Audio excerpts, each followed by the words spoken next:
CM Mamata Banerjee rule చేసే west బెంగాల్లో హిందువులకు రక్షణ లేకుండా పోయింది.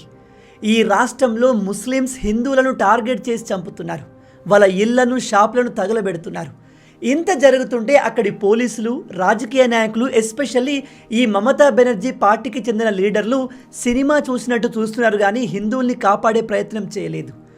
అక్కడి హిందువులు మమ్మల్ని కాపాడండి అని పోలీసులకు ఎంత మొరపెట్టుకున్నా కేవలం పోలీస్ స్టేషన్కి 300 మీటర్ల దూరంలో హిందువులపై అకృత్యాలు జరుగుతున్నా అక్కడి పోలీసులు పెద్దగా పట్టించుకోలేదు.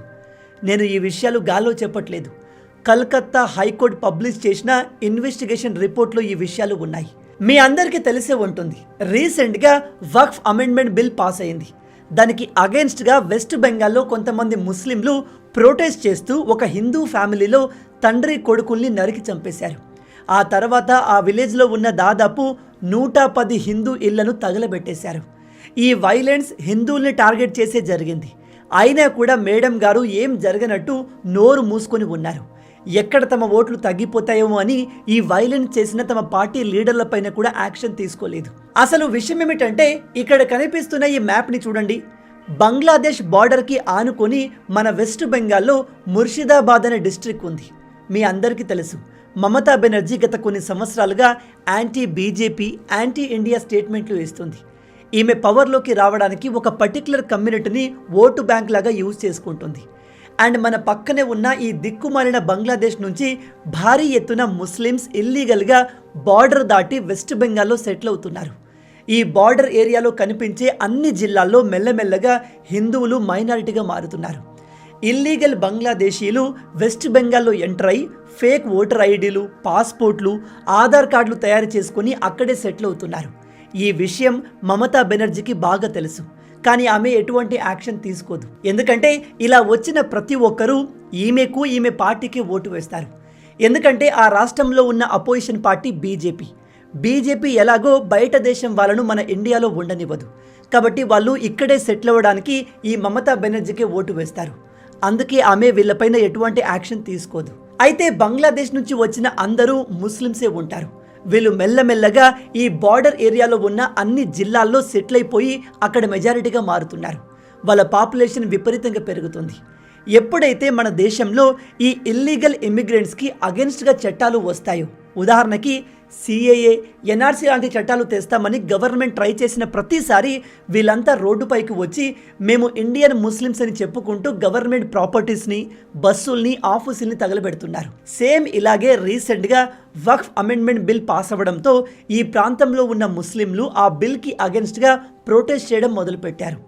ఈ ప్రొటెస్ట్ మెల్లమెల్లగా వైలెంట్గా మారి ముర్షిదాబాద్ హిందువులపైన దాడులు మొదలయ్యాయి.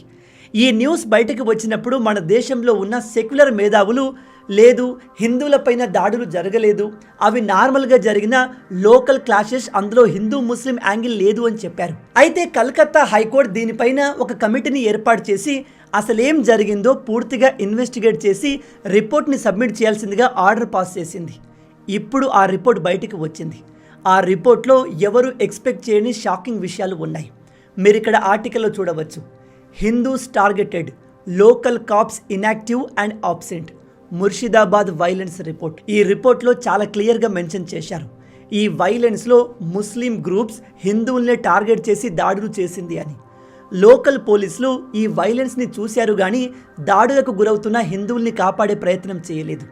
లోకల్ పొలిటికల్ లీడర్లు కూడా ఇందులో ఇన్వాల్వ్ అయ్యారు. ఈ గొడవ మొత్తం ఎలా మొదలైంది అంటే, వక్ఫ్ అమెండ్మెంట్ బిల్కి అగెన్స్ట్గా ఏప్రిల్ 10, 11, 12 సమయంలో ఈ ముర్షిదాబాద్ డిస్టిక్లో ప్రొటెస్టులు స్టార్ట్ అయ్యాయి. మెల్లగా ఈ ప్రొటెస్టులు కాస్త వైలెన్స్గా మారాయి. ఈ వైలెన్స్లో ముర్షిదాబాద్లోని లోకల్ ముస్లింలు ఒక హిందూ ఫ్యామిలీ పైన దాడి చేసి ఆ ఫ్యామిలీలో తండ్రి కొడుకుని నరికి చంపేశారు. మళ్ళీ చెప్తున్నాను, ఇవి నేను ఊరికే చెప్తున్న విషయాలు కాదు, పోలీస్ ఇన్వెస్టిగేషన్లో బయటపడ్డ విషయాలు. ఈ వైలెన్స్లో అక్కడి ముస్లింలు చాలా సిస్టమేటిక్గా ప్లాన్ చేసి హిందువుల్ని టార్గెట్ చేశారు. దాదాపు 113 హిందూ ఇళ్లను తగలబెట్టారు, ధ్వంసం చేశారు. ఆ ఏరియాలోని టెంపుల్స్ని, విగ్రహాల్ని ధ్వంసం చేశారు. హిందువుల షాపుల్ని టార్గెట్ చేసి తగలబెట్టారు అండ్ దోచుకున్నారు. ఈ వైలెన్స్లో వెస్ట్ బెంగాల్లో పవర్లో ఉన్న TMC, Trinamool Congress party leader and councillor అయిన మెహబూబ్ ఆలం ఇన్వాల్వ్ అయ్యాడు. వీడే హిందువులపై దాడి చేయాల్సిందిగా ముస్లిం గ్యాంగ్స్ని ఆపరేట్ చేశాడు. అలాగే అమీరుల్ ఇస్లాం అనే ఇంకో లీడర్ కూడా ఇందులో ఇన్వాల్వ్ అయినట్టుగా ఇన్వెస్టిగేషన్లో తేలింది. వీడు కూడా ముస్లిం యువకుల గ్యాంగ్స్ని హిందువుల ప్రాపర్టీపై దాడి చేయాల్సిందిగా ఎంకరేజ్ చేశాడు. అలాగే లోకల్ టీఎంసీ ఎమ్మెల్యే కూడా ఈ వైలెన్స్ జరుగుతున్నప్పుడు అక్కడే ఉన్నాడు. కానీ అతను దీన్ని ఆపేందుకు ఏమాత్రం ట్రై చేయలేదు. దీన్ని బట్టి చాలా క్లియర్గా టీఎంసీ పార్టీ అక్కడి హిందువులను టార్గెట్ చేసింది అనే విషయం క్లియర్గా అర్థమవుతుంది. ఇంత జరుగుతుంటే పోలీసులు ఏం చేస్తున్నారు అని మీకు డౌట్ రావచ్చు. పోలీసులు కావాలనే ఈ ఇన్సిడెంట్లో ఇన్వాల్వ్ కాలేదు. హిందువులను టార్గెట్ చేసి చంపుతున్న ప్రాంతానికి పోలీస్ స్టేషన్ కేవలం 300 మీటర్ల దూరంలో మాత్రమే ఉంది. చాలామంది బాధితులు పోలీసులకు రిపీటెడ్గా కాల్ చేసి కంప్లైంట్ చేసినా ఆ ప్రాంతానికి ఏ పోలీస్ రాలేదు, ఎవరూ హెల్ప్ చేయలేదు. హిందువులపై జరిగిన ఈ హింస అనేక గంటల పాటు జరిగింది. ఆ సమయంలో పోలీసులు ఉన్నా ఏమాత్రం హింసను ఆపే ప్రయత్నం చేయలేదు. పోలీసులు కావాలనే ఇలా చేసినట్టుగా ఈ ఇన్వెస్టిగేషన్ రిపోర్ట్లో తేలింది. పోలీసులకు హిందువులకు హెల్ప్ చేయకూడదు అని ఎవరు చెప్పి ఉంటారు? ఇక ఏమేం డిస్ట్రాయ్ చేయబడ్డాయి అనే విషయానికి వస్తే, హిందూ ఓనర్ రన్ చేస్తున్న ఒక అతిపెద్ద షాపింగ్ మాల్ని అక్కడి ముస్లింలు కంప్లీట్గా దోచుకున్నారు. అందులోని వస్తువులన్నింటినీ ఎత్తుకెళ్ళిపోయారు. హిందూ ట్రేడర్స్ని టార్గెట్ చేసి దాదాపు 29 షాపులను ధ్వంసం చేశారు. ఆ ప్రాంతంలో ఉన్న హిందూ ఫ్యామిలీస్, మహిళలు, చిన్నపిల్లలు మమ్మల్ని ఎక్కడ చంపేస్తారనే భయంతో ఊరు వదిలి పారిపోయారు. హిందువులు మెజారిటీగా ఉన్న మన దేశంలో మనకే సేఫ్టీ లేదు. అక్కడి గవర్నమెంట్ కూడా ఈ వైలెన్స్ గురించి తెలిసి వెంటనే దాన్ని ఆపే ప్రయత్నం చేయలేదు. అన్నిట్లో ఆలస్యం జరిగింది అంటూ ఈ రిపోర్ట్లో మెన్షన్ చేశారు. మరి మమతా బెనర్జీ ఏం చేస్తుంది అంటే, వైలెన్స్ అంతా అయిపోయి హిందువుల ఆస్తుల్ని, ప్రాపర్టీని డిస్ట్రాయ్ చేసిన తర్వాత కొన్ని రోజులకు ఈమె ఆ ప్రాంతాన్ని విజిట్ చేసింది. ఇలా హిందువులపై దాడి చేయడం సరికాదు అంటూ ఆ వైలెన్స్ని ఖండించింది. దాంతోపాటు మీ అందరికీ నష్టపరిహారం ఇస్తా అంటూ చెప్పి వచ్చేసింది. ఈమె ఈ వైలెన్స్ చేసింది తమ పార్టీ వాళ్ళే అని తెలిసి కూడా వాళ్ళపైన ఎటువంటి యాక్షన్ తీసుకోలేదు. వాళ్ళను పార్టీ నుంచి తొలగించే ప్రయత్నం కూడా చేయలేదు. దీన్ని బట్టి మేడం గారి ఇంటెన్షన్ మనకు క్లియర్గా అర్థమవుతుంది. వెస్ట్ బెంగాల్లోని ఈ పరిస్థితులు మెల్లమెల్లగా దేశానికి ప్రమాదంగా మారే అవకాశం ఉంది. ఈ రాష్ట్రంలో ఉన్న మేజర్ ప్రాబ్లం అపీజ్మెంట్ పాలిటిక్స్.